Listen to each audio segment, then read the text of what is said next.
एक ऐसी सल्तनत जिसने 400 साल तक पूरे अजीम हिंदुस्तान में अफगानिस्तान और बांग्लादेश पर हुकूमत की। एक ऐसी सल्तनत जिसके गुलामों को भी लाखों की तनख्वाह दी जाती थी। एक ऐसी सल्तनत जिसके सुल्तान शान और शौकत से रहते थे। आज उसी सल्तनत का एक शहजादा और उनकी औलादें भीख मांगने पर मजबूर है। आज की वीडियो में हम आपको ये बताने वाले हैं कि मुगल खानदान आज कहाँ है और किस हाल में है। वीडियो को आगे बढ़ाने से पहले अगर आपने हमारे चैनल को सब्सक्राइब नहीं किया है तो कृपया करके हमारे चैनल को सब्सक्राइब कर लें, क्योंकि हम बड़ी मेहनत से ये वीडियो बनाते हैं। मुगल सल्तनत, जिसकी बुनियाद ज़हीरुद्दीन बाबर ने पानीपत की लड़ाई जीत कर रखी थी।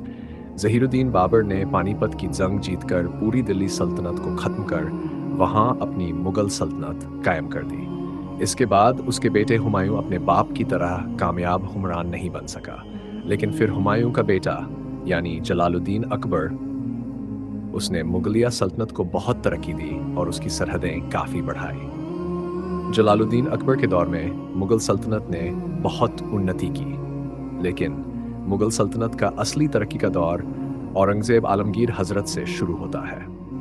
औरंगज़ेब आलमगीर के दौर हुकूमत में मुगल सल्तनत ने अपने सुनहरे दौर का सामना किया, जिसमें सल्तनत ने बहुत ज़्यादा तरक्की की और उसकी सरहदें ईरान और चीन तक फैल गई थी।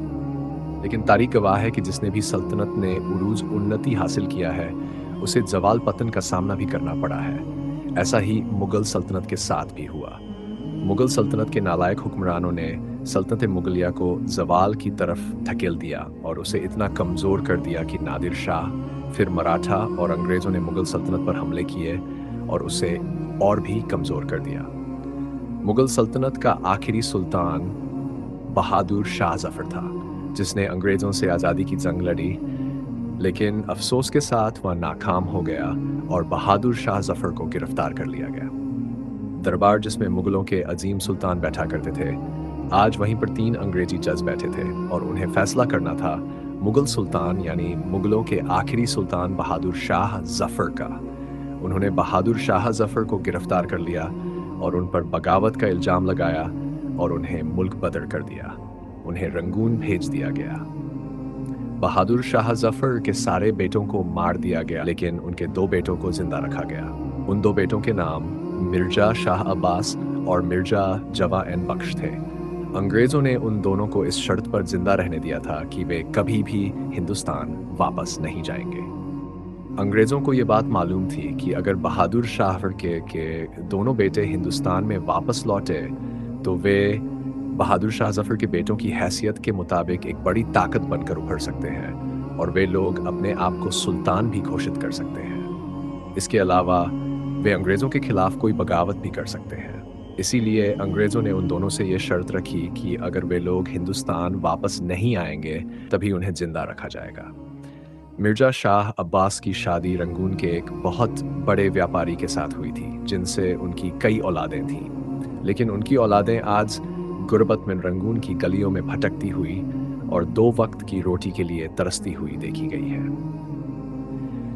एक ऐसी सल्तनत के शहजादे जिन्हें कभी महल से बाहर निकलने और कहीं जाने के लिए हजारों सिपाहियों और बहुत ज़्यादा प्रोटोकॉल की ज़रूरत पड़ती थी, उनकी रियासत के एक शहजादे और उनके बेटे आज भी रंगून में 2 वक्त की रोटी के लिए तरस रहे हैं। और बहादुर शाह जफ़र का दूसरा बेटा मिर्जा जवान बख्त, जिसका एक ही बेटा था जिसका नाम जमशेद था, लेकिन जल्दी ही जिगर की बीमारी की वजह से मिर्जा जवान बख्त का इंतकाल हो गया और उन्हें बर्मा में ही दफनाया गया। कुछ अरसे बाद उनकी बीवी भी चल बसी। वालिदैन की वफ़ात के बाद मिर्जा जमशेद बख्त की हालत ख़राब होने पर वो हिंदुस्तान वापस आ गए और उन्होंने अपने अस्तित्व को लोगों से छुपाए रखा कि वो कौन है। उन्होंने मजदूरियां करने लगे। किस्मत भी क्या चीज़ है दोस्तों, एक ऐसी सल्तनत जिसके गुलामों को भी लाखों की तनख्वाह दी जाती थी, उसी सल्तनत का एक शहजादा आज मजदूरी करके 1-2 रुपये कमाकर अपना पेट भर रहा था। मिर्जा जमशेद बख्त ने हिंदुस्तान में शादी कर ली, जिससे उनका एक बेटा हुआ जिसका नाम मिर्जा बेदार बख्त था। मिर्जा बेदार बख्त छोटे ही थे कि उनके वालिदा और वालिद का इंतकाल हो गया, जिसके बाद उनके लिए मुस्कुराहट एक सपना बन गई। कुछ भी करके वह अपना गुजारा करते रहे और अपनी जिंदगी गुजारते रहे। हिंदुस्तान को अंग्रेजों से आज़ादी मिलने के बाद मिर्ज़ा बेदार बख्त के बारे में सब लोगों को पता चल गया।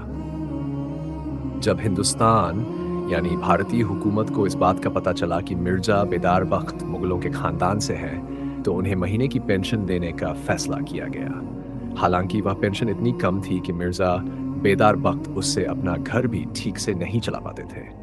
मिर्ज़ा बेदार बख्त ने जल्दी शादी कर ली, जिससे उनकी 5 बेटियां और 1 बेटा पैदा हुआ।